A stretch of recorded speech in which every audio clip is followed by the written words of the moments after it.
Alô, olá, alô, vai tudo bem? Bem-vindos ao Café com Crime, o podcast onde você pode ser o aficionado por crimes reais que você é, sem julgamentos. Eu sou a Esté Zorubi, ou Dona Café, como preferir, e hoje eu não estou aqui sozinha nesse episódio. Eu tô com uma pessoa mais que especial para falar de perícia, investigações, casos de grande repercussão e também alguns outros não tão conhecidos assim. Esse episódio vai ser diferente, é o Dona Café Entrevista, com o Perito Salada. Eu tô muito feliz de estrear esse novo quadro do Café com Crime com o Ricardo Salada, um perito criminal de casos como Suzane von Richthofen e Elise Matsunaga. Nada mais, nada menos, né? No Dona Café Entrevista, eu vou trazer entrevistas, né? Com pessoas envolvidas no mundo do true crime e trazer mais conhecimento real, histórias diretas da fonte aqui pro podcast. Quem é apoiador do Café com Crime na Orelo vai poder escutar essa entrevista na íntegra, sem cortes. São quase 3 horas de bate-papo com o Perito Salada, onde ele dá dicas para quem quer seguir essa carreira, conta histórias de casos que já investigou, fala sobre essa popularização do gênero true crime, de crimes reais, o que ele acha, né, do seu trabalho que é tão pesado e complexo, se tornar um conteúdo de entretenimento. Claro, né, que a gente falou do documentário Era Uma Vez um Crime, da Elise Matsunaga, que ele não gostou muito, já deixo esse spoiler aqui. E falamos também dos filmes A Menina que Matou os Pais e O Menino que Matou Meus Pais. É assim, né? Já é muita coisa, mas ainda tem mais. O Perito Salada também respondeu as perguntas que os crimezeiros mandaram no grupo de apoiadores do WhatsApp. Então, assim, foi muita coisa, falamos demais e ele tirou todas as dúvidas que os crimezeiros mandaram sobre esse universo de perícia e como se tornar um perito criminal. Para quem quer escutar tudo e não perder nada, o episódio completo e sem cortes está disponível exclusivamente na Orelo para apoiadores. Então, se você ainda não apoia, clica no link aqui na descrição desse episódio para apoiar e ter acesso a esse e outros conteúdos exclusivos. E sem mais delongas, bora começar do começo e falar tudo sobre true crime com o Perito Salada? Muito obrigada por estar aqui, Salada, e que nome legal, né? Eu aposto que todo mundo fala isso quando te conhece. Muito bem-vindo e pode se apresentar. Meu nome é Ricardo Salada, todo mundo me chama por Salada, muitas vezes acontece o pessoal nem sabia meu primeiro nome, é só Salada, e o pessoal às vezes acha que é apelido, né? E acaba nem sabendo meu primeiro nome. Às vezes teve uma colega que trabalhou comigo, depois de 20 anos quase, ela foi saber meu primeiro nome. Não acredito. Então, eu sou sou engenheiro eletricista, né, pela PUC do Rio Grande do Sul. Trabalho como perito criminal desde 93, né, e tive a sorte, o prazer de sair da academia de polícia e ir direto para o departamento de homicídios. Trabalhei de 93 a 2011 no DHPP. Aí a equipe foi desativada e eu fui trabalhar no núcleo de crimes contra a pessoa, né, que também trabalhava para o DHPP. E aí, em 14, reativaram a equipe e eu voltei, então, para ficar no prédio mesmo do DHPP. Então, essa aí é minha bagagem. Você tem uma experiência que é tipo a minha vida inteira, porque eu nasci em 93 e você começou nessa profissão de perito criminal em 93, né, que você falou. Sim, aqui. Exatamente. É uma vida inteira de experiência e eu já aposto que você deve ter visto muita coisa, vivido muitas histórias, incluindo, já vou jogar aqui o trunfo, né? O caso da Richthofen, da Elise Matsunaga. Sim. E eu vou querer saber todos os detalhes logo mais. Mas antes, eu queria que você explicasse um pouco o que é a perícia, o que significa ser perito criminal. Sei lá, vai que alguém caiu aqui de paraquedas nesse episódio, não conhece muito a fundo o tema. Porque eu sei que todo mundo assiste CSI, gosta de assistir essas coisas, né? Programa de investigação na TV. Mas eu queria saber na vida real mesmo, assim, como que é o seu trabalho? Eu gosto de comentar de um caso que eu vi num desses seriados, né?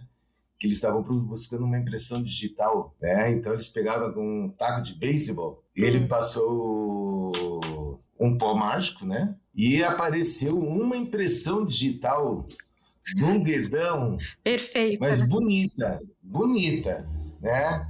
Aí você fica o seguinte, primeiro, uma impressão bonita daquele jeito, dificilmente você tem só uma impressão inteira. Não tinha mais nada no taco, sabe? Nem tinha uma outra impressão.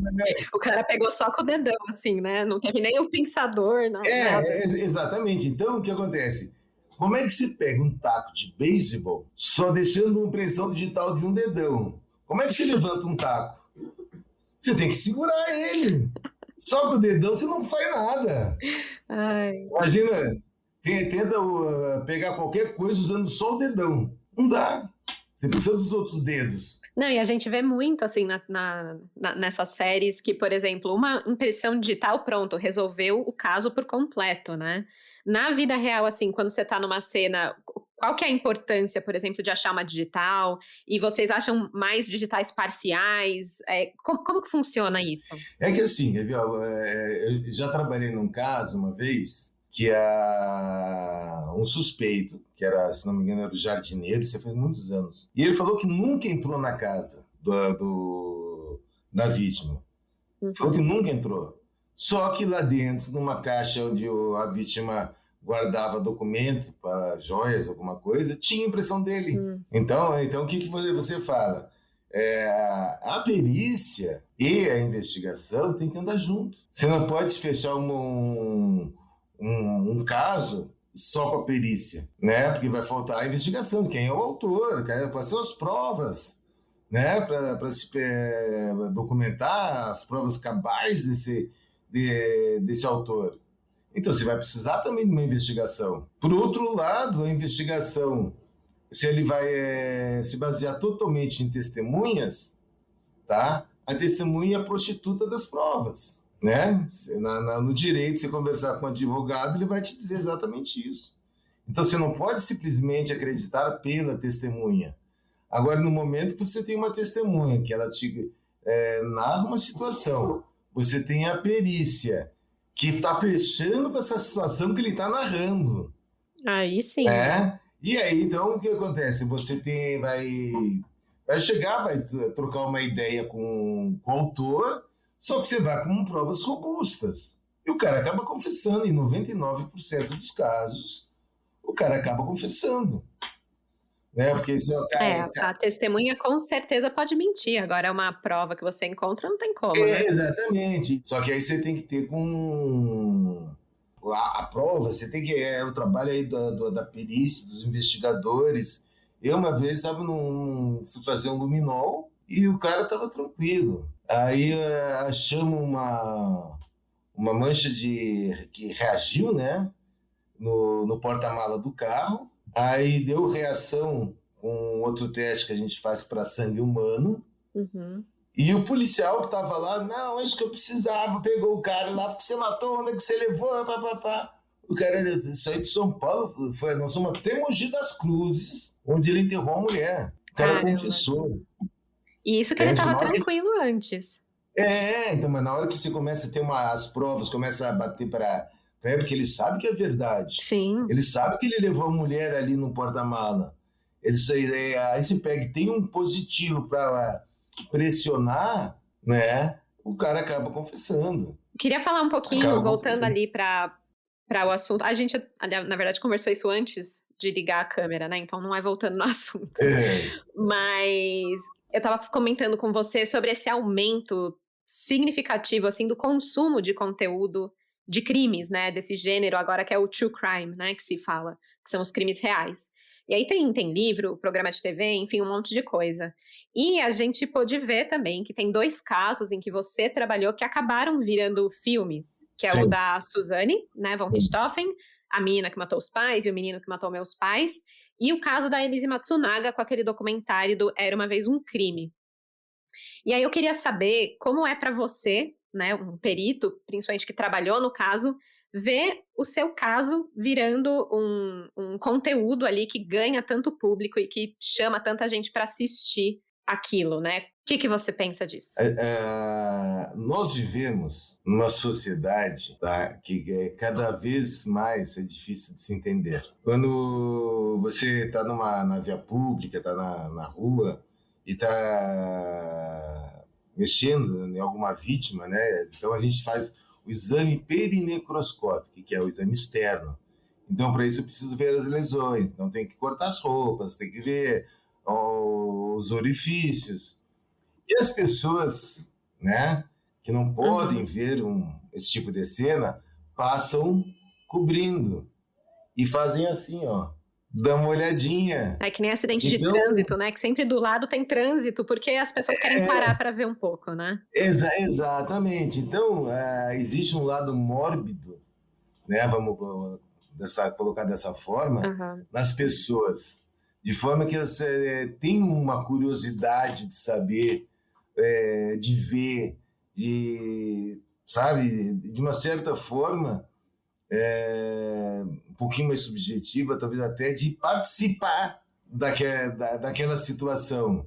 Se eu tenho certeza que às vezes se eu pedir estou fazendo um local, eu pedir, quem pode me ajudar? Vai aparecer uns 3, 4 lá que vai querer me ajudar. Mas não para me ajudar, para estar perto, para estar em cima, tá vendo o que está acontecendo. Entendeu? Não é porque eu pedi, vai me ajudar. Eles querem uma curiosidade, né? Parece uma coisa quase instintiva. É maluco. Eu acho que, em partes, assim, eu, por exemplo, gosto dessas histórias. Se você me chamasse, eu super ia te ajudar. Porque eu tenho essa coisa de entender como que aquilo aconteceu, e uma parte de mim é tipo, nossa, então se eu tiver numa situação tal, não vou fazer tal coisa, porque aí, né, eu não acabo como... Eu não sei nem se isso é válido, né, mas é aquela coisa que fica na cabeça. Então, mas o que acontece? O teu intuito, tá, é de você observar para você ter gerar alguns conceitos. Então, você tem essa consciência. Tirar informação ali, né? Tirar informação, vai tirar informação para você fazer o teu conceito. É diferente de você querer ver lá assim, nossa, vamos ver, nossa, olha a cabeça dele, olha, sabe? De querer ver a violência, a crueldade, a estupidez, né? Não é isso que você está querendo ir lá ajudar, você está aí com a tua visão, uma visão mais culta, é uma visão mais profunda da análise da situação, né? Olha, foi assim, o que poderia fazer? Será que ele se fugisse? Será que fizesse aquilo? No sentido de poder te proteger numa situação similar, né? Então, o teu objetivo é diferente, né? Não é aquela curiosidade de ver mórbida lá, de ver o cara escorrendo sangue sabe? Então, mas o pessoal gosta, né? Te incomoda isso? Principalmente agora que você viu 2 casos grandes que você participou se tornando um conteúdo... É um conteúdo de entretenimento, né? Isso te incomoda de alguma forma? Me incomoda pela situação, tá? Os Richthofen fizeram 2 versões baseado nas versões apresentadas por eles no julgamento. Embora tenha algumas coisas que sejam diferentes, você fazer um filme que é baseado numa história real. Sim. Não é uma história... Não é um documentário ali, né? Não é a história real, mas é uma apresentação de uma versão que foi feita, que foi dada praticamente por eles, que foi dado pelo julgamento. Então, o julgamento da Suzane, ela põe a culpa nele, e o Daniel põe a culpa na Suzane. Basicamente são as versões apresentadas ali pela defesa de cada um, né? Não é, na verdade... Foi no julgamento, vamos colocar dessa forma. Então, se foi no julgamento, é claro que eles foram instruídos pelos advogados, né? Então, vamos dizer, essa é a situação real, né? Eu acredito, no meu ponto de vista, que a versão dele, tá? É muito mais próxima de uma situação real do que a versão dela, né?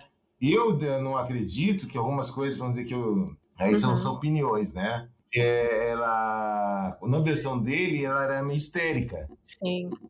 Entende? Então ela queria as coisas, ela gritava, perdia a calma, e fazia aquele escarcéu. E eu acho que não era assim. Por quê? Ela é uma menina que é inteligente. Então ela conseguia as coisas na sedução. Ela sabe seduzir. Tanto é que quando ela estava presa, né, ela queria proteção na prisão feminina. O que ela fez? O Sandrão. Gente, essa história. Então, o Sandrão era namorado da Elise. Olha aí, os seus dois casos se juntando da forma mais inesperada E vai possível, para né? outro local lá, né? Porque o Sandrão estava com a Elise, a Suzane foi lá e fez o Sandrão terminar com a Elise para ficar com ela. E ela consegue isso aí na sedução. Dentro de uma situação do sistema prisional, não vai ser violência. Ela não vai ser violenta com o Sandrão que mandava lá. Sim, Entendeu? imagina, né? Ela consegue as coisas pela sedução. E nisso ela faz bem. Imagina, então, que para seduzir, por exemplo, o Daniel foi muito mais simples, né? Do que qualquer outra coisa. Exatamente. E, então, quer dizer, mas, enfim, são versões que foram apresentadas, né? Muita coisa bate, eu acredito que bata com o real. A história deles tem coisas que não vai bater com a realidade, algumas situações de posições. Agora, aquela situação que eles saíam, que o Andrés ia junto, e não sei o que, é procede. Mas são versões. E o que você viu ali falando agora mais especificamente desse caso da Suzane, ali tendo como base esses filmes e tal, o que você viu ali Você chegou a assistir? Imagino que sim. Sim, né? Tá. Teve que ver, né? Com todo mundo falando, não tem como fugir. O que você assistiu ali que na hora você falou, putz, mas não era isso, ou putz, mas não foi isso que eu vi, ou não foi assim, porque até se você puder comentar um pouco da sua atuação nesse caso, de como foi o seu trabalho, e aí comparar um pouquinho com o que a gente viu ali na tela. O filme exagera um pouco, entende? Uma situação que, vamos supor assim, quando ele acaba de executar o Daniel, o Christian, executa o Manfred e a Marísia, entende? Não tem aquela sujidade toda de sangue neles. Tá. Sabe? Aquilo ali eu acho que foi... cinematográfico. Cinematográfico. Sensacionalista, né? Assim, exato, uma emoção assim, da pessoa, não é assim. Deve ter respingado sangue, sim, mas não um papo, sabe? Não, parece que jogaram um balde de tinta nele, né? Ali naquele momento.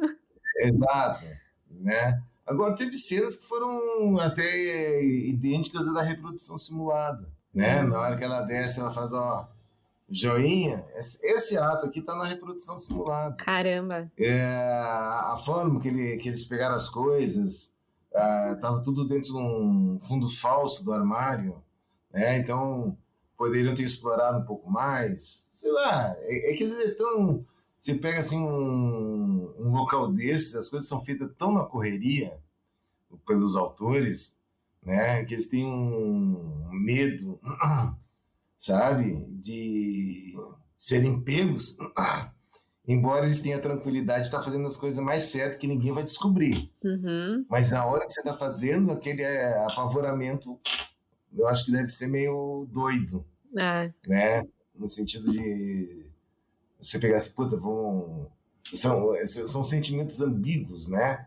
Eu estou fazendo, tem que ser rápido para não me pegarem, mas do outro lado eu estou tranquilo porque a gente planejou direitinho para não ser identificado. Então, mas poderia ter sido mais difícil de ser feita uma investigação, mas cada coisa que eles mexiam lá, cada detalhe, eu só levava para eles. Isso é gente que está...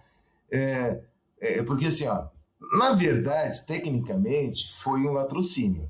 Mataram... Porque eles chegaram a roubar, sim, né? Tanto que o Christian depois usou o dinheiro, não foi isso? Comprar uma moto. Então comprou uma moto, então ele estava com as joias, estava com o dinheiro. Então foi um latrocínio. Mas a forma de atuação não foi de uma pessoa, de um latrocida. Entende?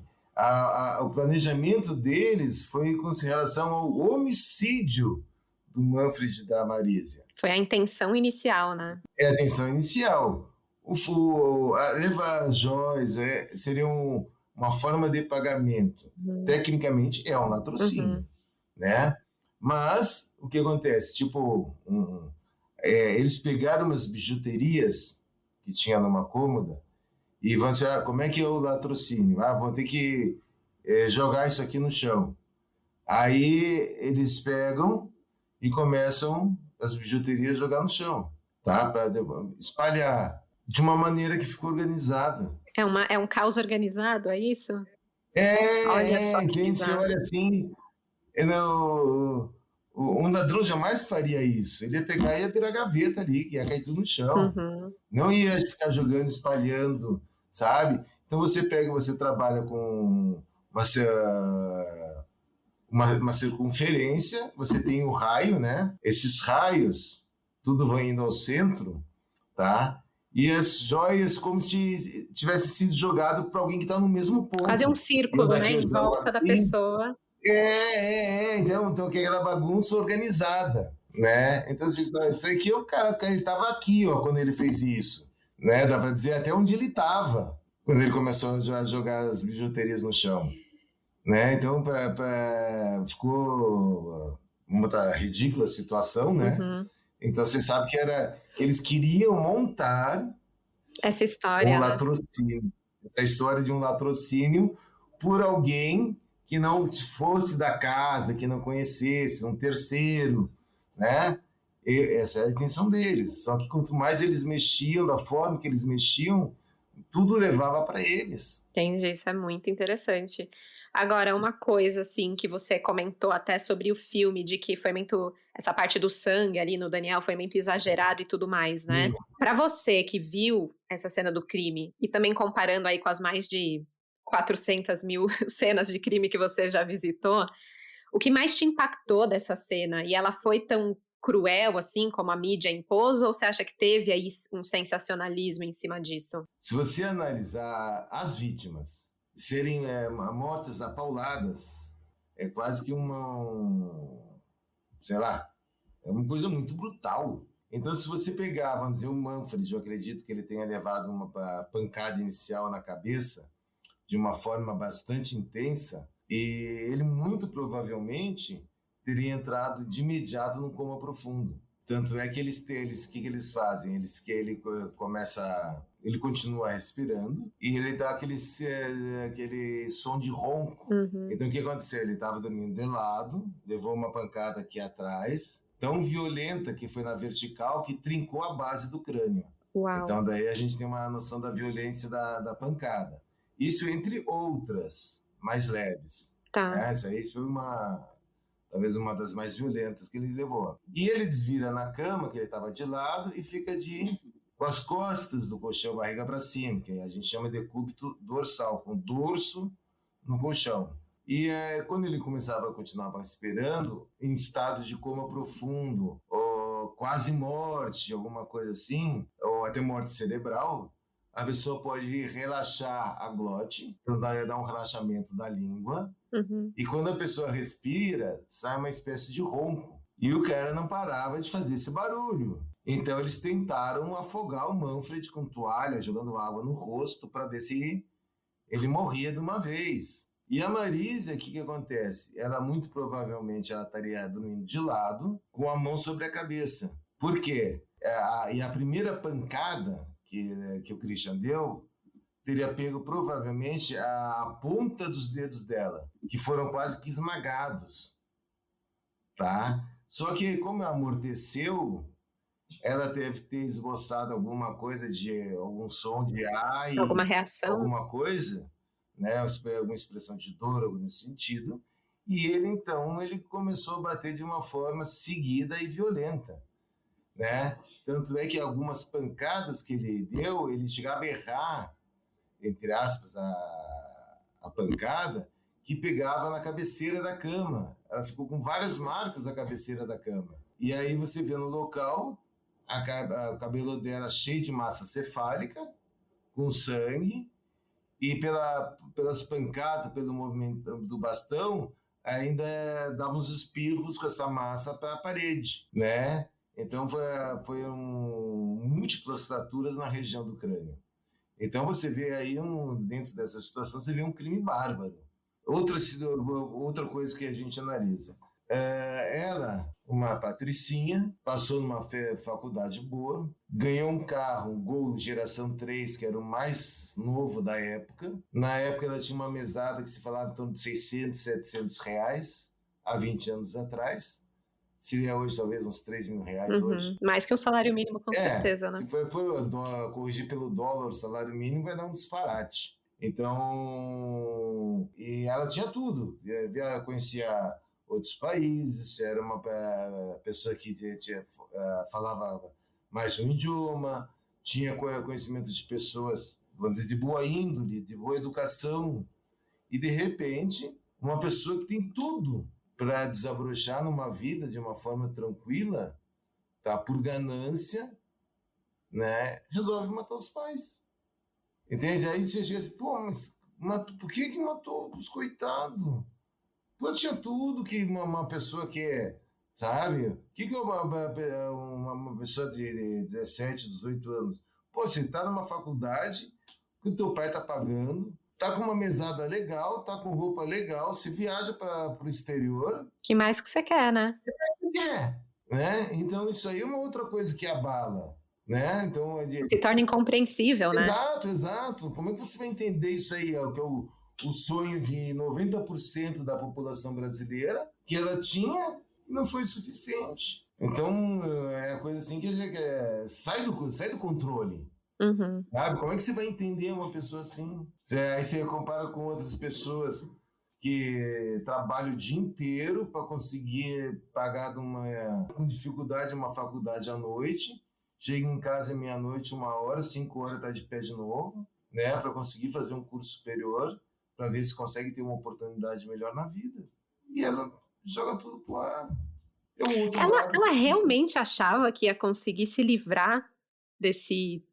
Porque assim, né, você comentou, ela era uma menina inteligente, né, era uma pessoa que tá ali de bem com a vida, tem essa noção, esse escopo da vida e tudo mais, e ela vai lá e me comete um crime que, sei lá, por mais que ela tenha planejado, me parece um crime muito burro, né? Como que ela achava que ia se livrar disso? É muita pretensão. Muita pretensão. Nunca passou por nada na vida que deu errado, né? Para poder... Só que o que acontece?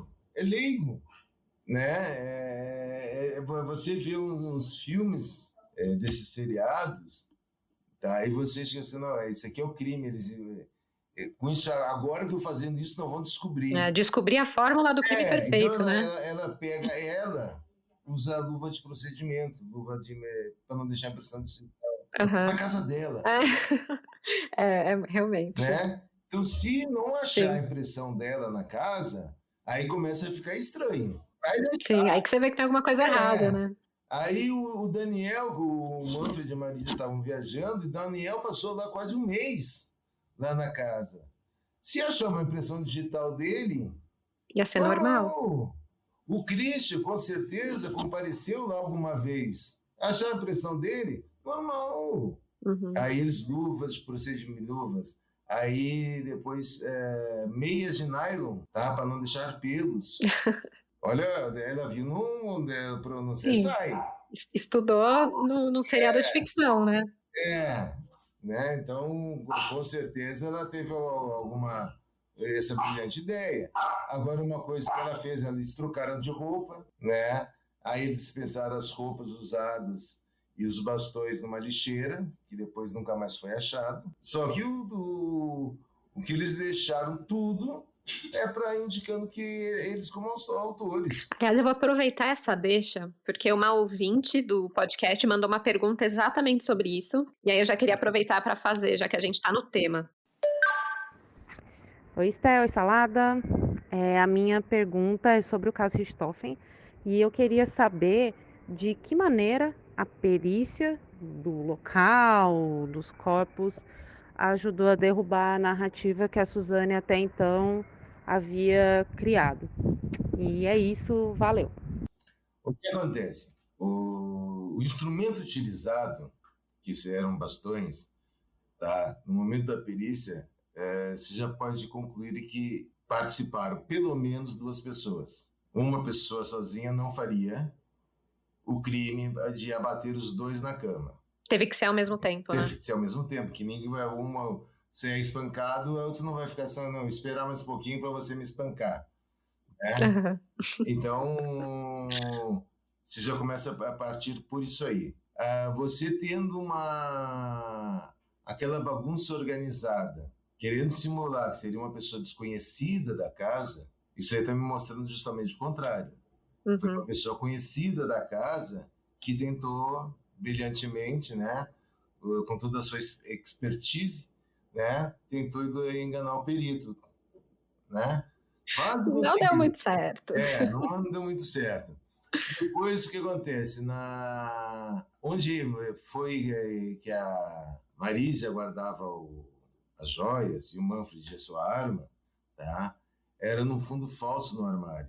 A única coisa que estava bagunçada no armário era esse fundo falso. Sabia exatamente onde era. Sabia exatamente onde era. Então, eu tenho certeza absoluta que foi alguém da casa, né? Jamais alguém de fora ia chegar ali com tamanha precisão. Aí, então, alguém da casa. Você tem uma funcionária e tem os filhos. A funcionária, você investiga, ela tem aquele padrão de vida, trabalha na casa não sei quantos anos e tem sempre o mesmo padrão de vida. Você sabe que aquela pessoa ali é uma pessoa honesta, que trabalha, que nunca teria uma intenção de fazer uma barbárie dessas. Aí você tem essa situação. Depois você tem o tempo de morte. O tempo de morte, a delegada que estava lá cuidando do caso no dia, perguntou, Salada, qual é o tempo de morte? Que é uma coisa que é misteriosa, tempo de morte. O pessoal fala assim, não, é fácil. Não, não é.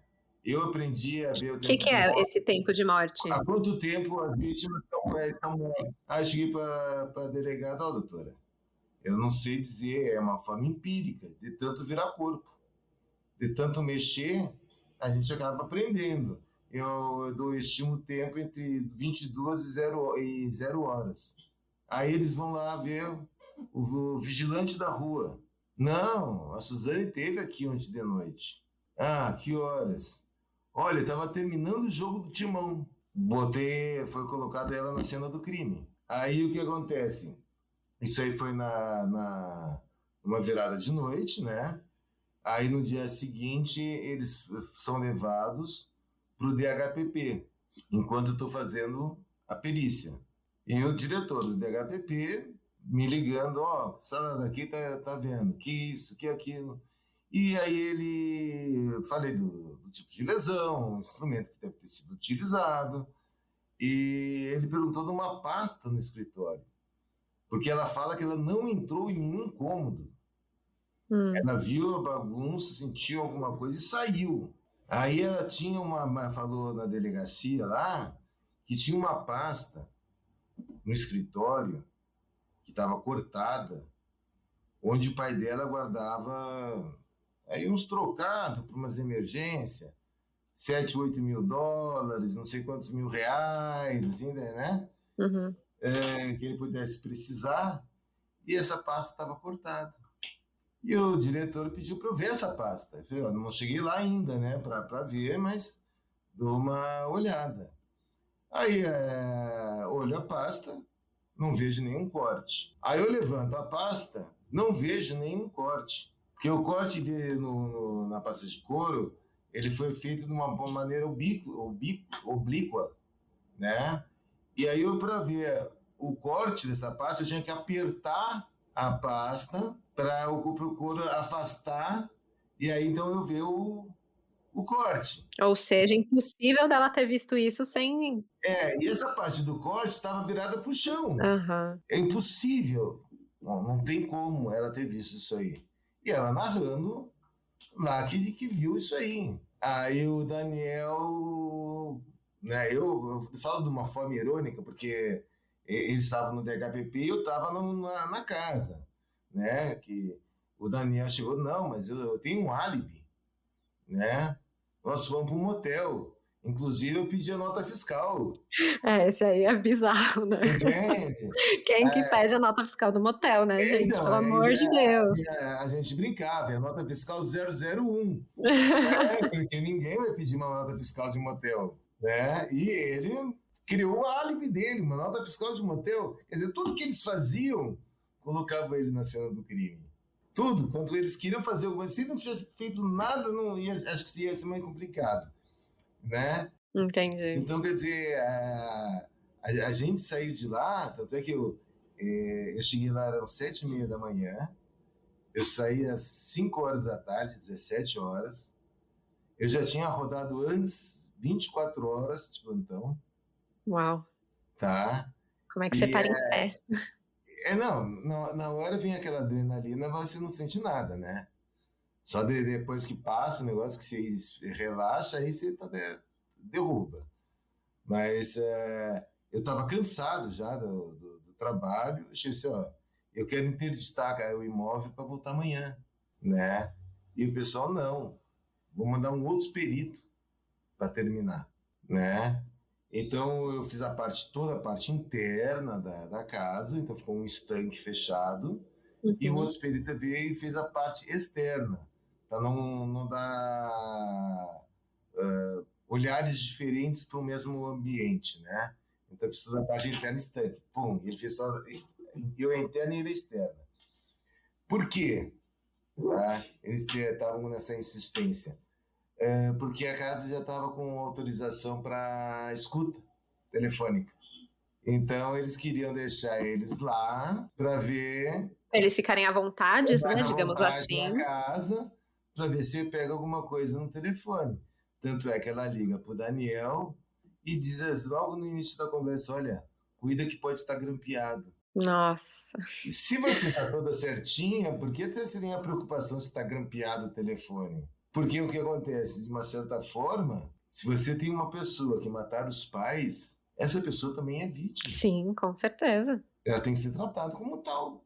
Por matar os pais dela, o pai e a mãe, de uma forma tão grotesca. Ela é uma vítima, coitada.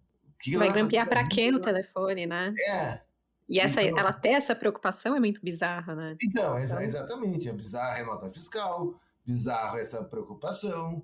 Então, tem um monte de fatos muito bizarros na história. Entendeu? Tudo que você tem de fato bizarro, leva para eles. Quem participou? Aí o Christian, que era discreto, pega um amigo dele, vai numa loja de veículos usados, na área do mesmo distrito, que era o 27DP, que é o Campo Belo, tá? Compra uma moto, paga em dinheiro à vista. Na época, as tatuagens não eram tão bem vistas ainda, né? E ele já com o corpo todo desenhado. Ele paga tudo e fala assim, não, mas o documento você vai botar no nome do meu amigo. Pronto. Mais uma suspeita levantada. Aí que o dono dessa venda de automóveis ligou pro pessoal do distrito que ele conhecia. Apareceu aqui um cara meio estranho, cheio das tatu, não sei o que, pagou a moto à vista, em dólar, em não sei o que, em real. Ele falou para botar uma moto no nome do outro. Entende? Levando para ele também. Em algum momento, chegou a se ter alguma suspeita do irmão dela? Porque ele também estava na casa, né? Tava ali, saía com eles. Então, todo mundo é suspeito. Entende? Porque você tem a seguinte situação. Alguém da casa. Ele sabia ou não sabia? Ele participou ou não participou? Então, todo mundo é investigado. Pelo que se teve de investigação na época, tá? Não se conseguiu nada que provasse ou indicasse que o Andrés tinha participado do ato em si. Pode ser que ele saiba de alguma coisa? Pode. Entende? Aí eu coloco a seguinte condição. Imagina um moleque lá, seus 13, 14 anos, chega pro Manfred, ô pai, a Su tá querendo te matar. Ela tá planejando te matar. Assim, assim, assado. O que o velho vai fazer? Não tem, né, o que fazer. Né? E aí eu vejo também pelo outro lado. Alguém que planeja matar os pais, matar o irmão, é uma coisinha a mais. Já tava tudo ali, né? Já tava tudo ali. Qual é o problema? Vai matar meu pai, eu vou matar meu pai e minha mãe, matar um irmão que tá contra mim, vai junto, sem problema nenhum. E eles tinham porque pelo que eu entendo, assim, aí você, por favor, me corrija, mas a Suzane tinha problemas de relacionamento, né, com o pai, com a mãe, era toda rebelde. Ela tinha algum problema com o irmão? Porque me parece que eles eram próximos, né? Não. o que acontece? Ah, o Manfred, acredito que basicamente, ele teve uma educação muito rígida, tá? E queria impor também essa educação muito rígida, tá? De uma forma inflexível para os filhos. Então, eles tinham uma certa distância, tá? Entre os pais, entre a Marísia e o Manfred e a Suzane e o Andrés. Existia uma distância muito grande entre eles. Tanto é que, quando a Suzane começa a sair com o Daniel, inicialmente mandava o Andrés para segurar a vela. Entendi. Aí o que acontece? O Daniel monta avião para ele montou uma mobilete para o Andrés passear, ele estava sempre apoiando o Andrés nas situações. Aí o Andrés queria ficar a noite inteira jogando, ele levava o Andrés na lan house. Quem que é o pai dele? Aquele amigo do peito. Uhum. O Daniel se tornou esse cara. Tanto é que na reprodução simulada, mesmo depois dele saber que o Daniel matou o pai, quando ele viu o Daniel lá na casa, naquele dia, ele foi lá dar um abraço no Daniel. Nossa, isso é muito forte. E o Daniel já era réu confesso. Né? Então, para você ver como o emocional que ele não tinha com o pai acabou indo todo para o Daniel, que atendia a necessidade dele de moleque, ele era flexível, que estava tudo bem, que não sei o quê. Né? Então, você nota a entrada do Daniel dentro da vida do Andrés, a participação, onde tinha uma troca de carinho, de amor, de emoção, de sentimentos entre o Daniel e o Andrés. Né? Coisa que ele não tinha nunca, acho que não teve nunca com o pai. O pai só sabia criticar, cobrar, né? E só tá bom se tá tudo como ele quer. Isso aí imagino que seja essa versão do Manfred, né? Um cara totalmente insensível em tudo, só tem cobrança. Entendi, isso é muito interessante.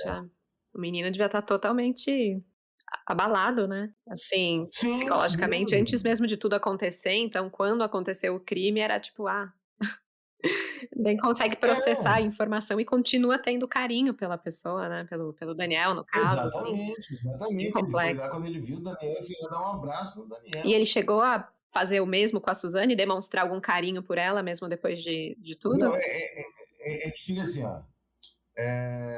O que eu participei, que eu vi, foi ele com o Daniel.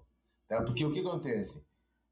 Quando foi feita a reprodução, o Andrés que queria estar lá, uma oportunidade de ver Daniel e a Suzane, né? Mas eles estavam cada um em ambientes separados. Tá. A Suzane, o Daniel e o Christian. Por quê? Porque foram feitas 3 reproduções simuladas nesse mesmo dia. Tá? E para não haver a contaminação, foi feita cada um na versão deles. Entendi, sim. Né? Então, aí o que eu presenciei foi ele com o Daniel. Né? E a gente não é preparado. Ele mata o pai do moleque e o moleque ainda vai lá dar um abraço nele, carinhoso. Assim, sabe? Então, você vê que o Daniel entrou na vida do Andrés, tá? Por uma brecha, situações do Manfred. Né? Então, aí mostra o distanciamento que o Manfred deixava. Então, deve ser realmente uma pessoa muito chata. Aproveitando que você falou isso da reprodução, né, do crime e tudo mais, você falou que não presenciou o Andrés com a Suzane, mas você chegou a acompanhar a reprodução da Suzane? Claro. Tá. Eu tenho uma pergunta, de novo, de um ouvinte, que eu vou tocar aqui para você, que pergunta um pouco sobre isso, e ela já junta com a Elise também. Então, é sobre os dois, tá? Vou colocar aqui para você escutar. Oi, Salada. Gostaria de dizer que sou muito sua fã e da Thelma também. E a minha pergunta é uma comparação sobre a Elise e a Suzane. Qual das duas esteve mais fria e calma a receber a polícia para perícia em suas residências?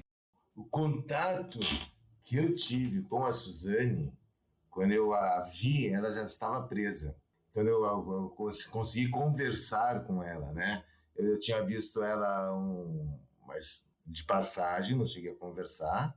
Quando nós fomos buscar a guarda da cama para ser periciada. Então eu a vi, ele foi lá, mostrou, não, já joguei fora a cama, não sei o quê, tá? De uma forma bem, mas não era assim, não foi possível tipo, conversar com ela, Mas nesse momento ela já né? tinha confessado ou não? Não, ainda não. Ainda não. E ela tava ali meio calma, composta, normal, É né? normal, tipo assim, mataram meu pai aqui, sabe? Mas a cama já joguei fora, entende? Troquei a lâmpada do banheiro, é a mesma coisa, entende? Diferente com a situação. E depois, quando eu fui conversar com ela, ter mais ideia, ela já estava presa, né? Então, é uma coisa impressionante o que muda o ser humano depois que ele ganha um par de pulseira. A pessoa muda, muda.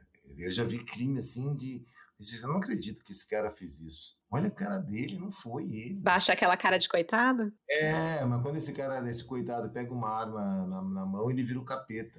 E a Suzane, você sentiu essa mudança nela? Ela começou... Porque, por exemplo, pelo que tem no filme, ela se faz de totalmente inocente, né? Até ela foi na entrevista lá com aquela blusa do Mickey, da Disney, sei lá o quê. Parece até meio tonta, né? Totalmente tonta. E ela começou a se fazer nesse papel, né? É que o que acontece? Esse papel de lesada que ela apresentou, tipo, nessa situação de roupinha de criança, né? Isso aí é ideia do advogado, que foi uma infeliz ideia do advogado. Olha, para facilitar, vamos botar que ela é uma retardada. Tanto é que os caras esqueceram de desligar o telefone, o microfone, e ele chega perto da Suzane e fala: Suzane, chora, você tem que chorar. E ela responde: eu não consigo. Meu Deus. Entendeu? Sim. Então, ela não conseguia nem forçar a chorar, tá? Para simular, para poder, de repente, causar uma pena na população. Eu não conseguia. Né? Então aí você vê a imparcialidade dela, da Suzane. É uma coisa assim, muito impressionante. É muito impressionante. A indiferença dela com tudo.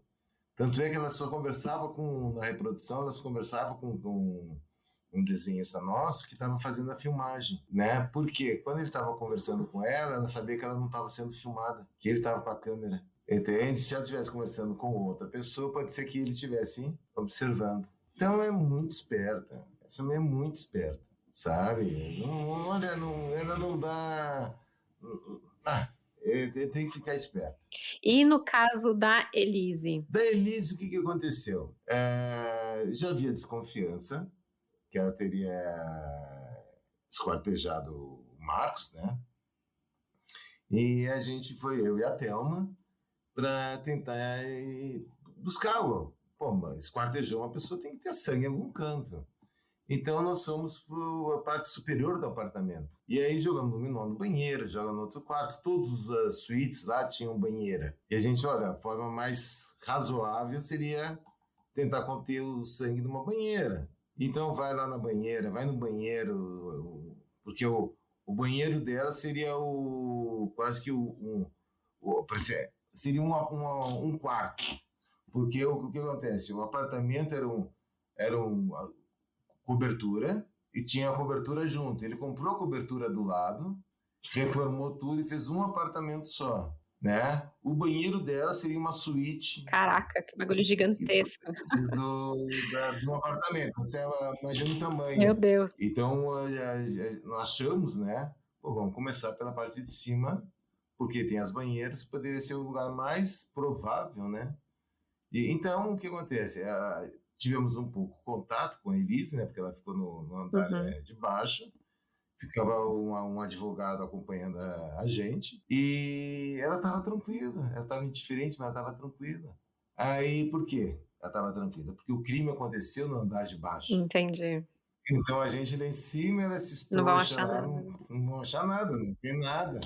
E aí, o que aconteceu? Nós estávamos fazendo o trabalho, aí se levantou que o colchão da cama dela tinha sido trocado. Aí a gente, caraca, tá aí, ela matou em cima do colchão, né?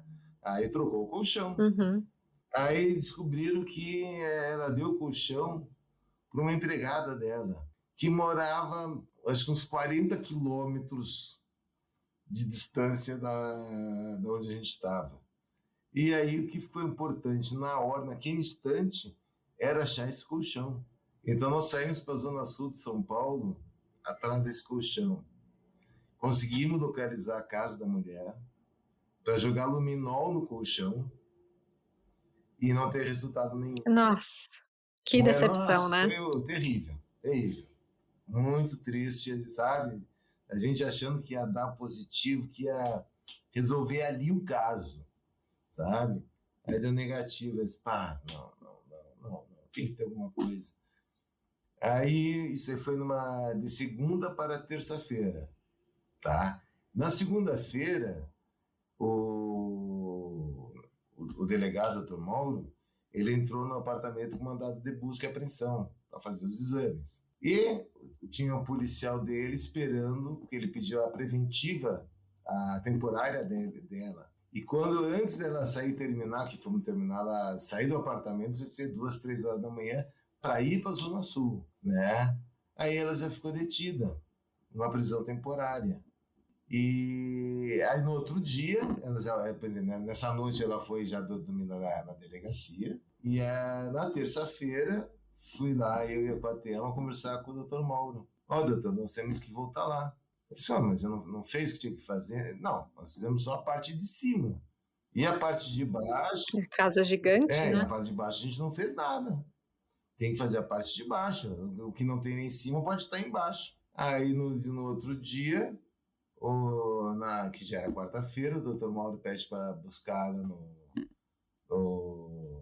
onde ela estava detida, né? E aí fala que vai lá para continuar o exame de luminol. E ela, mas já não foi feito? Ele, não, tem a parte de baixo. Aí ela confessa. Nossa. Entendeu? Aí tremeu na base, né? Falou, putz, não vai ter jeito, vão achar. Agora vai dar bingo. E aí então ela confessa. Quando a gente estava lá em cima, ela devia estar por dentro dando risada, né? Mas você acha que esses trouxa não vão achar nada ali em cima, não fiz nada ali em cima. Agora, na hora que ela falou que ia fazer na parte de baixo, então ela resolveu confessar. Né? Então, essa foi a situação da Elise. Agora, durante o trabalho, também da mesma forma, muito fria, muito indiferente, para não dizer que ela não se preocupou com nada.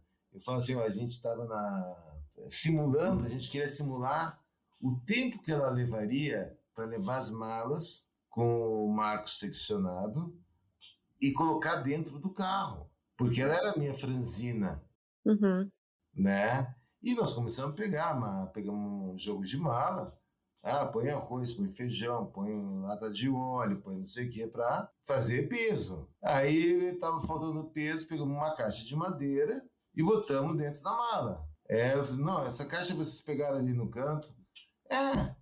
Não, essa aí não pode porque ele vinha muito caro. Essa foi a preocupação então dela. Não é preocupação financeira. A pessoa tá presa, tá fazendo uma reprodução simulada, tá não sei o que, tá preocupada com vinho caro. Como se ela fosse tomar aquilo em algum momento próximo, né? A Thelma, que é meia bocuda, falou, olha, quando você vai, isso aí você não vai beber, não. Perfeita. Né? Ai, gente. Então é preocupação. Então você vê, tem um lado financeiro, sabe? O que ele pagava para outra ex-mulher dele, tá? Ela não compra uma garrafa de vinho que eles tomavam com o Marco. Entende? Chegar aí numa adega e gastar 45 mil reais em vinho. É coisa de outro planeta, né? É surreal. Outro mundo, para nós, assim, isso não existe. Ele tinha vinho de 80 mil. Nossa. Aproveitando que a gente está falando dessa parte de dinheiro, né, de basicamente motivação e tudo mais, o documentário, né, Era Uma Vez um Crime, que saiu na Netflix, sobre o caso da Elise Matsunaga. Eu assistindo, me senti como se eu estivesse assistindo uma tese da defesa, assim, né, porque a única coisa que ela consegue falar o tempo inteiro e bater no martelo é que, eu fiz por proteção, por mim, pela minha filha, barari, barará. Você assistindo isso, você que trabalhou no caso, que conheceu, que fez, né, todo o trabalho de perícia, bate com o que você viu no seu trabalho, essa fala dela, essas alegações? Para mim, minha opinião, foi um documentário medíocre, totalmente tendencioso, entende? Uma tese de defesa, nem como tese de defesa dá para usar, entende? Mas um tendencioso no sentido que ela vira vítima, né? Aí eu falo, eu gostei da ideia dela, tô brigando com a minha esposa e vou matar. Você termina um relacionamento matando o outro? É essa a forma? Você ama, não sei o quê, você mata o teu companheiro para terminar um relacionamento? Não fez. De acordo com ela, né, ela tinha que fazer isso, porque senão ela não ia mais ver a E filha. por que Porque ele controlava porque tudo, né? a outra ex-esposa dele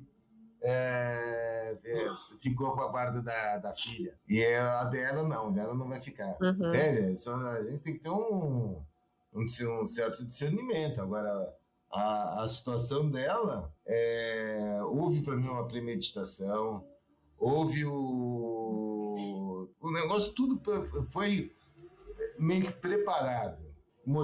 Tem um motivo financeiro, tem um motivo vingança, porque ele estava saindo com uma outra prostituta e acabar se separando dele. Né? E ele queria deixá-la de canto. Tá? Então, esse é o lado vingança. E o lado financeiro, porque com que ele ia pagar de pensão para ela não ia conseguir bancar a vida boa que ela tinha. Então, houve um crime financeiro e uma vingança. Não venha dizer que foi amor, não. Foi vingança do financeiro que ela ia perder. Agora, pegar a falar que ela foi violentada pelo padrasto, que ela teve uma vida dura, isso para mim não justifica em nada. Porque eu conheço pessoas que tiveram uma vida terrível e se esforçaram e trabalharam de uma forma decente, não dentro da prostituição, ou de uma pessoa, ou namorar um cara, que nem ela saía com um deputado lá no Paraná, que sustentasse ela. Entende? Então ela não queria nunca trabalhar, ela arranjava os caras para sustentar ela. Assim como tinha o Marcos, né? O Marcos Matsunaga. Então ela não era muito chegada no trabalho. Desse meio de vida onde a priori, né, é um pouco mais fácil. Pode ser que tenha um lado pesado também, mas é um meio que as pessoas buscam para não ter que trabalhar, né? Tanto homem quanto mulher, isso mexias hoje. Então, mas é uma forma de terminar o relacionamento matando. É isso que ela está dizendo. Ele ia me separar, não sei o quê, para minha integridade, não sei o quê, eu matei ele. E por que ela não pensou em separar? Olha, eu vou me separar de você, papapá. Porque ele tem poder financeiro. Se ela está trabalhando, vai na vidinha dela, não tem jeito do mundo que vai tirar a filha dela. Entende? E aí vai dizer assim, porque ela era uma pessoa que não tinha conhecimento. Ela era advogada. Como que ela não tem conhecimento? Tem conhecimento, sim. Ela é formada em Direito, bacharel em Direito. Né? Então não pode dizer nada que ele ia fazer e ia acontecer. E ser aí a despeito do conhecimento dela. Ela que era bacharel em Direito, então ela também não ia para a faculdade para não estudar, tá saindo só com os garotão. Tem alguma coisa que nesse documentário, assim, que você acha que se tivessem mostrado ia ter derrubado toda essa narrativa que foi criada? Algo assim que você que participou do trabalho viu e falou, putz, não. Começa assim, ó. Quando eu fiz a audiência de instrução, o promotor do consenso, ele, com base no laudo do médico legista, tá? Ele dá um resíduo de disparo com zona de tatuagem. O que é essa zona de tatuagem? Quando você dá o disparo com uma arma de fogo, a pólvora, né? Vamos falar assim, né? Que seria um propelente, né? A pólvora, ela não queima tudo de uma vez.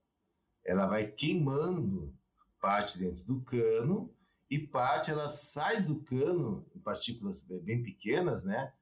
Ainda queimando. Quando o tiro é próximo, essas partículas ainda queimando entram na pele e ficam subcutâneas, na parte de baixo da pele externa, né? E elas acabam queimando dentro. E fica uma tatuagem, porque a tatuagem é uma tinta que você botou por baixo da pele, Entendi. né? E se a pessoa sobrevive, essa marca que fica não sai nunca mais. Então fica uma tatuagem, como se fosse uma Interessante. tatuagem. Então, quando você tem uma distância menor, você tem uma concentração grande dessas partículas de pólvora, né? Então vai ficar um monte de pontinho, tudo junto aqui. Se a distância é maior, vai ficar um ponto aqui, um ponto aqui, um ponto aqui. Se a distância é maior, não fica nada. Porque o que Entendi. acontece? A pólvora, ou ela termina de queimar, ou ela, como é uma partícula, ela vem, ela perde a velocidade e cai. Não chega, né? Não chega Não na chega pessoa. na pessoa, no anteparo. Então, mas se a pessoa está perto, vai ficar, tá? E o legista descreve essa zona de tatuagem. Seria um tiro a curta distância. Pelo jeito da concentração das partículas que tem que eu vi na foto do crânio do Matsunaga, é um disparo muito próximo. Se muito, muito próximo, tem o que a gente chama de chamuscamento, que é a queimadura. O tiro a queima-roupa, porque queima mesmo. Sim. Entende? Mas aí você tem a 3 centímetros, talvez a 5, dependendo do calibre da arma. E a tatuagem você vai ter 15 a 30 centímetros. Aí conforme a distância, aquela marca vai se espalhando mais. A do Marcos estava bem concentrada. Então, muito provavelmente, a distância seria 10, 15 centímetros, 20 centímetros. É, bem pouquinho. Assim. Bem pouquinho, tá? E aí já derruba a narrativa dela, né? De que ele estava andando em direção a Então, ela naquele corredor. Aí nós medimos, foi essa distância? Foi essa distância. Deu 1,92 m. A distância máxima, pelaquela concentração de que tinha, talvez uns 20 centímetros no máximo, tá? Então, vamos supor que ela errou a medida. Não é 1,52 m, põe meio metro para trás ou meio metro para frente. Dá 1,40 m. Continua assim dando zona de tatuagem. Então é impossível ela vai dar um disparo naquela distância ou um aproximado daquela distância e ter esse resíduo de disparo, essa zona de tatuagem. É impossível, tá? Uma outra coisa que você tem é o ângulo de disparo, do trajeto. Quando o projétil está no ar, sai da boca da arma e vai no ar até chegar no alvo, a gente chama de trajetória. Quando é dentro da pessoa, é trajeto. Né? Então tem essa diferença técnica. Aí o trajeto que o legista descreve é um disparo de cima para baixo, da esquerda para a direita e da frente para trás. Se ele estivesse de pé na forma que ela estava me narrando, que eu pergunto, o que você viu nos olhos dele quando você atirou? Raiva. Né? Mas se viu, ele estava com muita raiva, que ele veio na minha direção com muita raiva. Ele tinha ódio nos olhos. Se ela está olhando os olhos dele, é impossível ele ter um disparo nesse ângulo. Vindo de cima, né? Vindo de cima.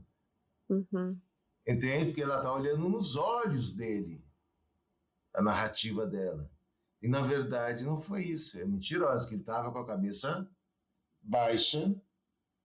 Aí, então, pega certinho aqui o ângulo de disparo. Entendeu? Não é que ele estava sentado, ele estava com a cabeça baixa. Aonde que ele estaria no momento que ele estaria com a cabeça baixa? Ele foi buscar pizza. Ele já estava dando pontapé nas paredes do elevador. Aí você entra na sua casa com uma pizza na mão. Você entra olhando para cima, para o lado. Você vai entrar com a cabeça baixa olhando a pizza para ver se não esbarra onde você está. Uhum. Com a cabeça baixa, o ângulo dá certinho aqui, ó. Pau. Então ela já estava esperando numa posição extremamente Exato. premeditada, assim. Exatamente, essa é a minha opinião. Entendi. Ela fala isso? Não. Eu falo isso em função de uma análise do laudo da necropsia. E mostrei que o que ela está falando na reprodução simulada é uma baita mentira. Porque aquela distância não deixa resíduo de disparo, e ela olhando nos olhos dele, ela não vai conseguir nunca dar o tipo de tiro que o médico legista descreve. É isso, é para isso que a perícia serve, né? Exatamente para isso. Para desmascarar os mentirosos. Sim, tanto se o povo olhar com carinho esse pseudo-documentário, ela fala assim que se a minha filha quiser saber exatamente o que aconteceu, um dia eu conto para ela. Para o meu lado, perito, ela está dizendo que, olha, tudo que eu contei aqui é mentira. Não, e tem um momento que ela fala, né, que aí tem muitos segredos que ela vai guardar com ela e tal. E não fala isso no documentário. A gente é curioso, a gente quer saber o que você fez. Não, mas o que fica é o seguinte, ela tá, para mim, ela está dizendo que aquilo que ela falou... Desmentiu. É mentira. Ela mentiu, então ela me pegou e mentiu. Tudo aquilo que ela fez de cena, de não sei o que, é mentira. Não é verdade, que a verdade só vai contar para a filha se quiser um dia. Então, o que ela contou ali para os tontos é mentira. Para quem acreditar nela que isso aí é uma verdade, que não sei o quê, tem que ser tonto. Entende? Tem que ser uma pessoa que não... Sabe? Que cai no conto da carochinha, sei lá, sabe? Vítima de piques, sei lá, vai ser vítima de um monte de coisa. Porque acredita é o golpe, né? Um papinho medíocre desses. Entende? Então aí eu me contorço em casa vendo esse negócio, tem que ouvir, né? Tem que ver. Mas eu me contorço aqui, humor da cadeira, pé de mesa, sabe? Porque é impossível, gente. Olha, não acredito que ela está falando isso. E o povo está achando que ela é santinha, que ela é vítima. E, pelo amor de Deus, a mulher falou que ela mentiu. Ela falou que ela é mentirosa, que não vai contar a verdade só para a filha. Então o que ela está contando é mentira. Se ele só vai contar a verdade para a filha... O que ela falou até agora, né? Fica aí a dúvida. Exatamente, o que ela falou é mentira. Ai, Ricardo, é difícil, né? Nossa, eu fico imaginando você assistindo essas coisas. Deve dar realmente um nó no coração, né? Dá uma ai. Tem mais uma pergunta aqui, que na verdade tem mais duas, mas eu vou fazer a primeira, que é sobre a questão do esquartejamento do Marcos, né? Que essa foi, só abrindo um parênteses, foi um comentário que a Elise fez no documentário, que ela fala, não sei se foi ela ou o advogado, mas que falou, ué, como é que eu ia tirar ele da casa? Eu tinha que cortar, né? Tipo, gente, em 1 milhão de opções que você tem, né? Tipo, primeiro, né? Você dá um tiro em alguém porque ele tava com raiva, você liga pra polícia e fala, aconteceu aqui uma briga doméstica tal, aconteceu tal coisa, né? Agora não. A primeira coisa é, vou esquartejar, né? Que a cabeça da pessoa chega no esquartejamento antes de qualquer coisa, né? Mas, enfim, a pergunta é de uma ouvinte, eu vou tocar aqui pra você escutar. Então, a minha pergunta é se o perito acredita que fosse possível que a Elise Matsunaga tenha recebido ajuda de algum cirurgião que fosse vizinho dela, porque tinha muitos médicos morando no prédio, né? E também tem aquela questão de que tinha 2 cortes diferentes no corpo do Marcos, então se ele acredita que é possível que isso tenha acontecido. Consta no laudo do médico legista, Dr. Jorge, tá? Que os cortes, existem cortes que foram realizados por uma pessoa que teria conhecimento técnico e outros cortes que seriam por uma pessoa que não teria conhecimento da área, tá? Ele diz no laudo que o esquartejamento foi realizado por pelo menos 2 pessoas. 2 pessoas ele garante, né? Agora pode ser mais. Aí ele não sabe dizer, Tá. pela condição do corte. Então vamos colocar isso aí nessa colocação do médico legista, porque ele que observou, fez realmente a necropsia, né? E ele é uma pessoa habilitada para poder dar esse parecer, entende? Mas eu falando, eu não tenho peso. Um Uhum. médico legista falando tem, né? Eu posso falar assim por curiosidade do que eu vi, tá? Que é absurda a diferença entre os cortes dos membros superiores e pescoço com relação à região abdominal e dos joelhos. Absurda a diferença, né?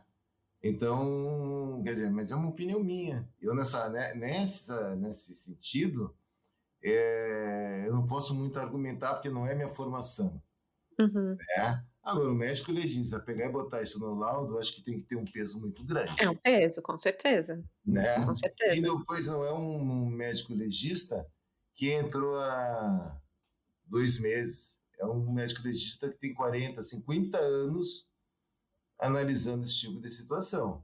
Então, ele tem uma bagagem, tá? Ele pode ter o jeito dele, com a barba, o cabelo, assim, meio diferente, né? Vamos colocar dessa forma. Mas a condição de trabalho dele, o que ele já viu, quantos copos ele já periciou na vida, pelo amor de Deus. Né? Então, se um médico desses fala dessa condição, a gente tem que levar fé. Né? Ele fala e ele é taxativo nessa situação. Então, a minha opinião, tá, é reforçada pelo laudo do legista, que Seria uma possibilidade, né? uma possibilidade real. Tá. Bem real? Bem real. Bem real. Bem real.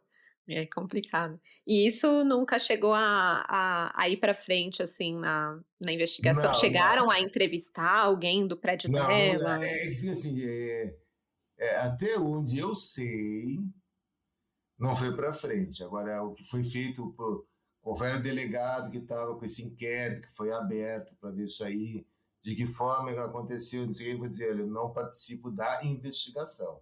Tá. Uhum. Da parte pericial, né? Interessante. Tá. Aí tem mais uma sobre a Elise, que aí é uma pergunta mais técnica. Vamos lá.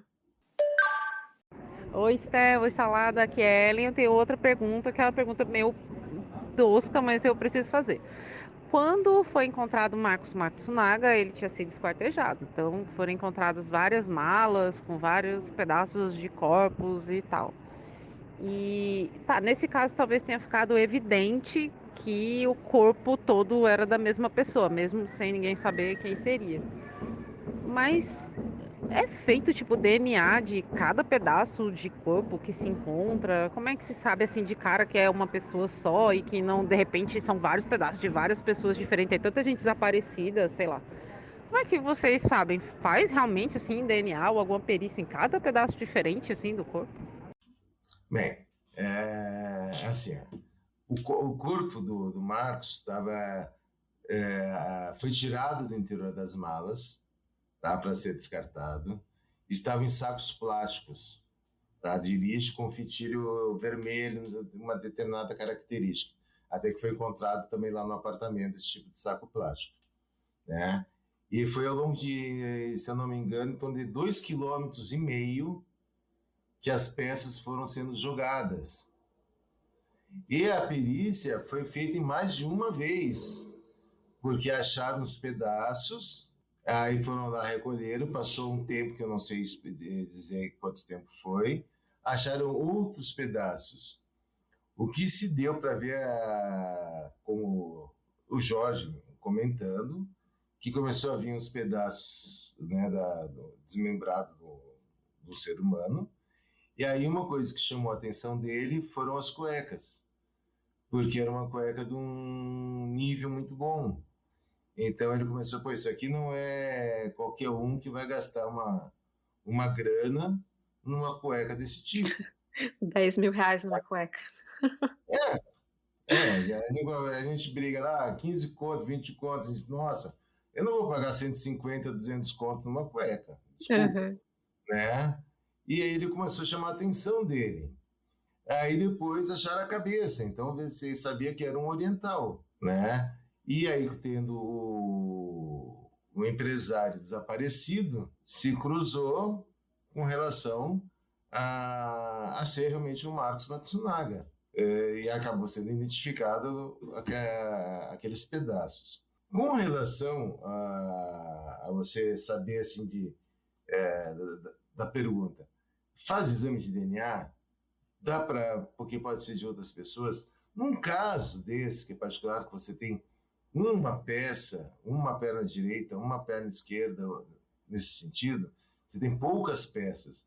E você analisando a forma do corte, você vai ver se o pedaço é compatível com a pessoa. Então, se tivesse várias pessoas esquartejadas, com certeza vai ter que fazer exame de DNA para tudo, para ver quem é de quem, que pedaço é de quem, tá? O correto, legalmente, seria realmente fazer exame de DNA, que você tem uma resposta técnica para afirmar, poder afirmar tecnicamente, esse pedaço faz parte daquele outro que está ali, porque o DNA dos dois são exatamente iguais. Foi testado, não ficou só no aspecto visual da experiência de uma pessoa ou de outra. Mas quando é uma pessoa, você consegue identificar, né? Mesmo que seja visualmente. Então, o correto seria realmente fazer exame de DNA, né? Para ter uma resposta técnica. No caso da questão, se eu fizer um exame de DNA, ninguém no mundo vai dizer que a perna não pertence àquela pessoa. Embora se eu não faço, pode ser, poderia ter um engano. É difícil. De uma pessoa, pode, né? Mas é difícil. Né? Agora, se você tem mais de uma pessoa, ou lá naquela estrada sempre jogam uma pessoa esquartejada, ou alguma coisa nesse sentido, aí teria que realmente estar fazendo outros exames, né? Fazer o DNA, provavelmente. Né? Mas uma pessoa só. Tá respondido. Eu não achei. Ela falou, a pergunta é tosca. Eu achei boa. Saber todos os detalhes que nem você falou. É tão técnico que tem que saber, né? O que tá acontecendo Sim, exatamente sim. ali para poder dar uma resposta, né? E é muito importante essa resposta. Aliás, uma coisa até que eu queria conversar com você sobre essa responsabilidade das coisas que você afirma e que você atesta nos laudos e tudo mais, porque vai mudar a vida de alguém, né? Ou vai ser da pessoa que vai ser presa, que, né, cometeu um crime, ou da família da vítima que Sim. também vai ser impactada por isso, né? É um trabalho de bastante responsabilidade, né? Não, é uma tremenda uma responsabilidade. E é cobrado muito sério dessa situação. Porque se eu fizer alguma coisa errada, eu posso ser processado por uma falsa perícia. Entende? Posso ser Uhum. preso. Então, o que me acontece? Eu trabalho dentro da busca da verdade, entende? Para mim não interessa o que eu busco a verdade e eu tenho que me convencer daquilo que eu vou escrever, que eu vou botar no papel, que eu vou conversar, que eu vou falar. Eu tenho que estar convencido disso, né? E se eu tiver convencido disso, vai ser difícil alguém me convencer do contrário ou eu não conseguir convencer a pessoa que eu estou certo. Sim. Entendeu? Então, mas eu tenho que ter o respaldo junto da técnica, né? Para poder chegar nas minhas conclusões. Às vezes eu já perdi casos que eu fiz acredito, um puta de um laudo, né? Mas às vezes eu utilizo uma matemática que o, o operador do direito não entende, o cara foi inocentado, sabe? Eu acho que ele necessita de um entrosamento melhor entre a parte dos os advogados, o Ministério Público, o Poder Judiciário, com uma perícia bem feita, não com uma perícia medíocre. Às vezes acontece, né? A gente vê umas coisas que dói. Mas uma perícia bem feita tem que ter uma integração, conversar com o perito, chamar, explicar.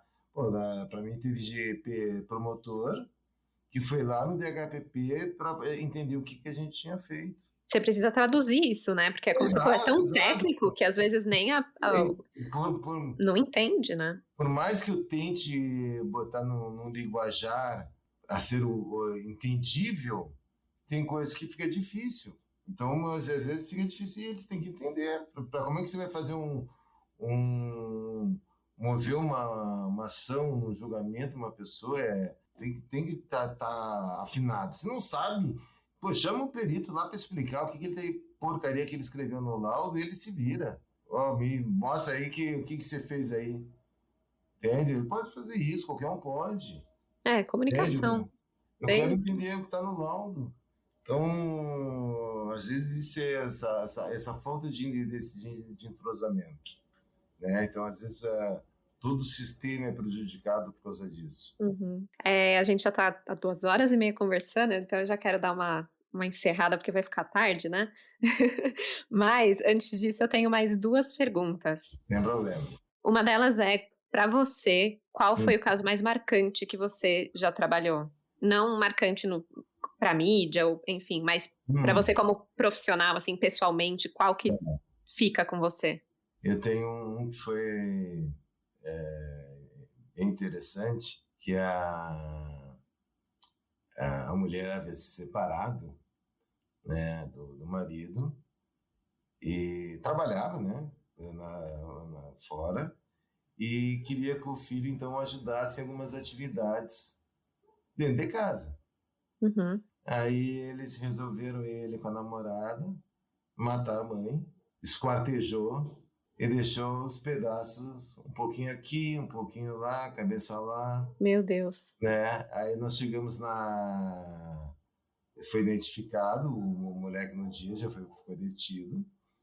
E na casa ainda tinha a parte do tronco inteiro da mãe, numa área, seria uma área aberta, mas foi coberta com telha, então um piso assim de cimento, e a mulher já sem os membros, sem cabeça, que já estavam espalhados no bairro. E ele estava ficando nessa casa? Foi no mesmo dia que aconteceu. Foi no mesmo dia, tá. Sabe, já pegaram, deu flagrante no moleque. Nossa, porque eu fiquei imaginando ele ficando na casa com o tronco da mãe ali no meio do... Não, ele tipo esquartejou, espalhou e já foi pego. E aí o moleque menor de idade, não vai acontecer nada. A namorada dele que estava junto, a gente, quando falou que ela estava, que não pode falar que menor é presa, tem que ser apreendida. Que ela ela seria apreendida, né? Ela, eu não posso. Como você não pode? Amanhã tenho prova. Nossa, frieza total. Não entende a gravidade do que fez? Ela tinha 16 anos, entende, né? Mas, sabe? Mas não foi grave, né? Afinal, a mãe dele queria que ele ajudasse em casa. Não é motivo razoável para ele matar e esquartejar a mãe? É algo tão incompreensível como o que a gente estava falando da Suzane, né? Que tipo, tenho tudo, resolvi matar. Vou ter que fazer faxina, resolvi matar, né? Parece uma saída fácil para algumas pessoas. Mas sabe? A gente fica... E o que te marcou, assim, nesse caso? Foi essa questão dessa motivação tão... superficial? Motivação. E chegar ao ponto de você tá esquartejando, tá? Uma pessoa, tua mãe, entende? Por um motivo desse que ela quer que você ajude ela nos negócios de casa, sabe? É surreal. Surreal. Não tem o que você vai falar. Não tem o que você vai falar. Você só tentar engolir e ficar travado aqui. Uhum. Entende? Não tem. Absurdamente absurda uma situação dessa. Realmente, é extremamente chocante, né?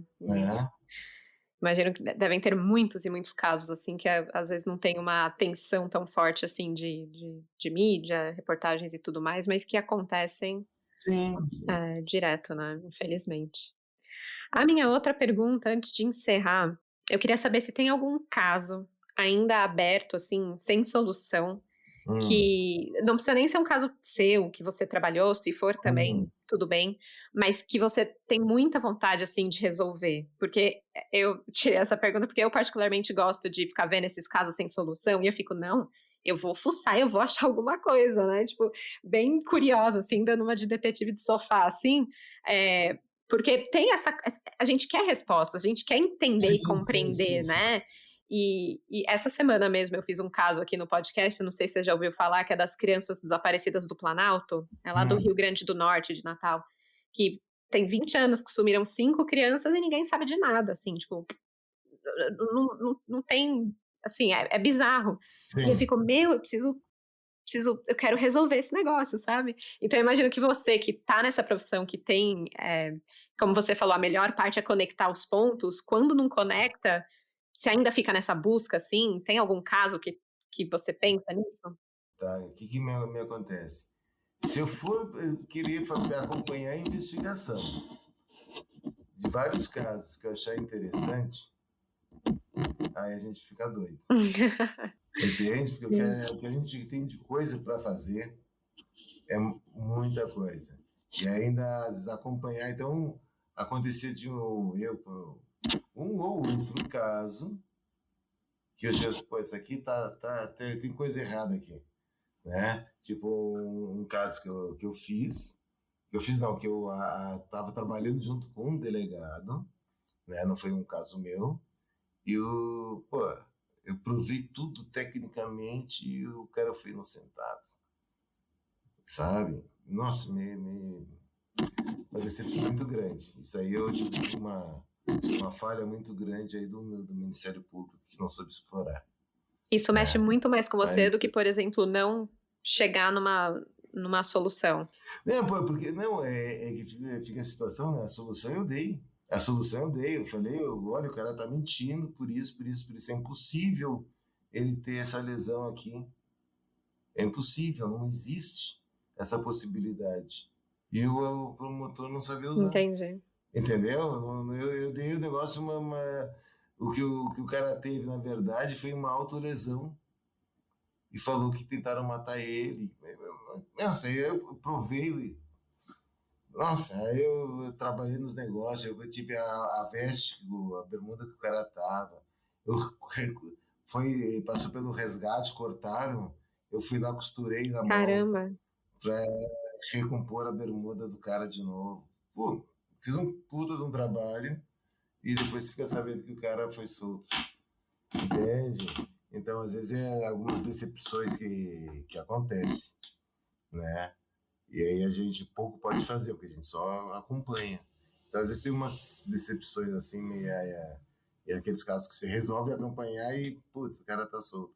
E eu tenho certeza que eu fiz um trabalho legal.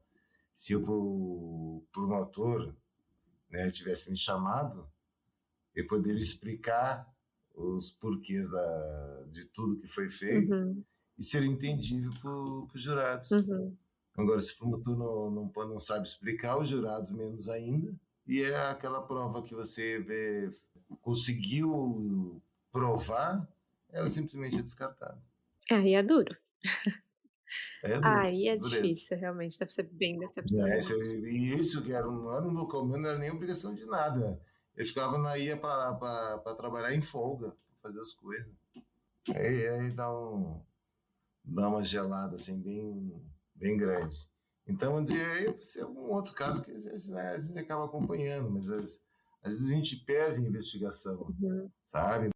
Foi muito, muito, muito gostoso falar com você. Se deixasse, eu ficava aqui, ó, mais 3 horas a gente ia batendo um papo. Tem tanto caso que eu queria ter mencionado, mas acaba que não dá tempo, né? Que é bastante coisa. Mas queria agradecer. Foram informações muito legais. Tenho certeza que os ouvintes vão adorar ter essas respostas que você deu. E obrigada pelo seu trabalho, viu? Porque é muito admirável e a gente só tem a agradecer pelo por toda essa técnica e essa responsabilidade que vocês carregam. É muito legal mesmo. Eu que agradeço por poder ajudar e transmitir